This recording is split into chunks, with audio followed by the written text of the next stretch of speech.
Hello everyone, it's Old Guardian here.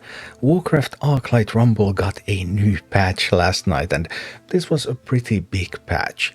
Warcraft Arclight Rumble is still in closed beta, you still cannot just get access to the game. The closed beta runs mainly in Australia, so if you happen to live in Australia, you can sign up on the website and there is a chance that you will get an invite. Other than that, it's friends and family, and then there have been some contests that Blizzard has given access through. And, well, that's how you can get access to the beta at the moment, so not a lot of people can get in. Nonetheless, the development of the game is progressing, and I want to tell you a little bit about that, and about Blizzard's plans to expand the beta as well. I won't go over all the balance changes in the patch, because, well, balance changes for a game you can't play anyway, well, those don't make much of a difference. But progress is being made on this game, so let's take a look at what's happened now. Get ready to rumble with other players in our PvP update. Arclight Rumble's PvP system leverages many maps, towers and modifiers to tumble the meta and keep players on their toes. Update 0.9.4 also features a new collectible beast leader, Old Merkai, coins awarded from gaining player levels and more. We will continue to expand our beta audience through the end of the year and will be adding more countries in the process. I will be letting you know as soon as I know what countries are added. Right now it's only Australia, so excellent news. But PvP, player versus player. PvP has been overhauled and features an initial set of maps, towers and modifiers that will shift over time to encourage the meta to ebb and flow. Our goal is to keep the meta fresh primarily by changing the play space and only rebalancing mini-stats when they are consistently over or underperforming in different PvP settings. Well, okay, this is something that I'm always very cautious of. I mean, I played Hearthstone Mercenaries, you know. So, we won't do balance changes. Yeah, we won't do balance changes. It's a nice ideal. Hey, we will be able to just change the environment so that everyone has a chance to shine. It rarely works. So I think they will end up having to balance minis. I hope that they will when that situation arrives. But yeah, we'll see. It's a noble ideal, but maybe a little bit unrealistic. However, they do have an interesting approach to PvP, with seasons and maps. Each PvP season in beta will last 3 weeks. On a given week there will be a specific map, tower and modifier. Each week one of the 3 PvP slots will advance, such that each map, tower or modifier is active for 3 weeks. Maps are the defining slot for each season. On week 2, tower slot will advance. On week 3, modifier slot will advance. And finally, as week 3 concludes and rolls over the next season, the map slot will advance, keeping the existing tower and modifier until their weeks in the new season arrive.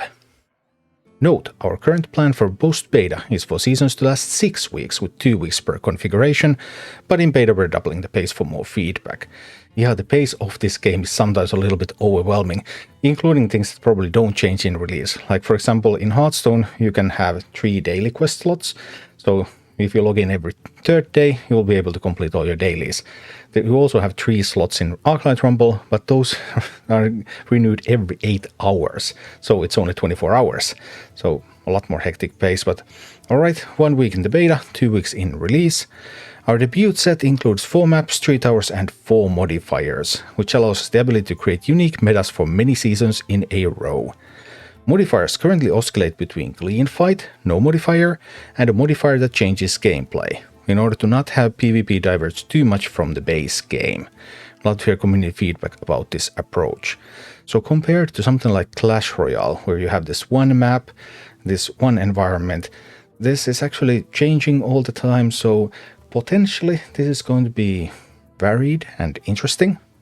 This is what it looks like in the client right now. Beta PvP Season 1, current map is Alterac Valley, current towers are guard towers, they can also be like rocket towers, the types of towers that are in the maps will change, and it's currently clean fight, so no additional rules in the fight, and tower changes in 2 days and 4 hours from that screenshot.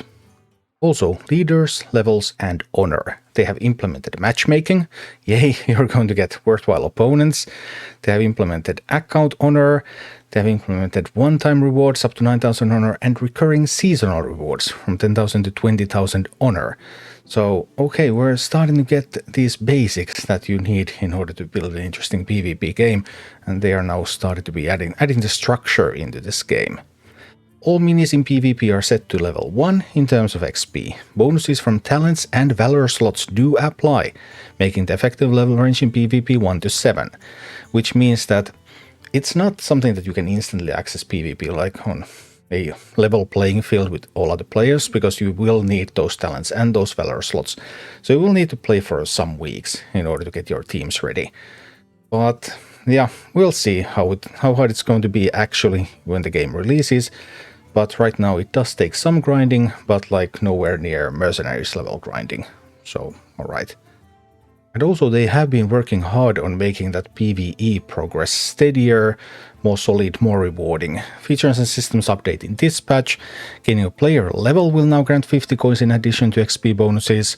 So more ways to get coins, which means that you have more ways to get new troops and get more experience for those troops, and yeah, all good. XP curves have been adjusted to make the middle of the campaign a bit easier to tackle. Yeah, I have definitely seen some walls that I have been hitting where I have not been able to progress as smoothly, and they are now smoothing those out. Just seeing where those beta testers, at which point do beta testers give up, and trying to smooth it out so that it will be a more solid experience in release. I think they're doing a lot of good moves. Also, a handful minis will have the third talents early for testing purposes. Also, a clear sign that they are moving closer to release. They are starting to experiment with monetization. Store offers. We will be testing a variety of real money transaction offers with this update. Our goal is to make sure players feel value with the offers they choose to spend on. So please let us know with your actions and feedback where you feel there is good value and what you would like us to improve.